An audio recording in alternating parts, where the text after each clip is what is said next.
तर कोल्हापूरची जीवनदायिनी असलेल्या पंचगंगा नदीच्या पाणी पातळीमध्ये यंदा मोठी घट झाली आहे। यामुळे वर्षभर पाण्याखाली असणारी ऐतिहासिक समाधी मंदिरं आता पुन्हा एकदा नजरेस पडत आहेत। साधारणपणे 3 ते 4 वर्षांनी पाऊस उशिरा झाला की ही मंदिरं दिसू लागतात। मात्र दीर्घकाळ पाण्यात राहिल्यामुळे या समाधी मंदिरांना धोका पोहोचतोय। शेकडो वर्षांपूर्वी बांधलेल्या समाधी मंदिरांच्या दगडी खांबांची झीज होतीये। मात्र याकडे कोणीही लक्ष देताना दिसत नाही।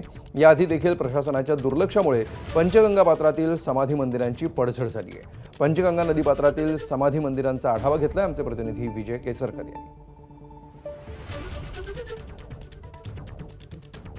आत्ताच्या घडीला समाधी मंदिराची अवस्था आहे आणि इमर्जन्सी जर काय करायची झाली तर ह्या मंदिराचा वरचा जो ढाचा आहे तो बरोबर आहे, त्याच पद्धतीत तो खालचा आहे त्याला जर सपोर्ट दिला, दगड वगैरे जर त्याचा व्यवस्थित राहिला तर हे मंदिर परत वर्षानुवर्षे टिकलं जाईल। आम्ही लोकसहभागातून हे करायला तयार आहे।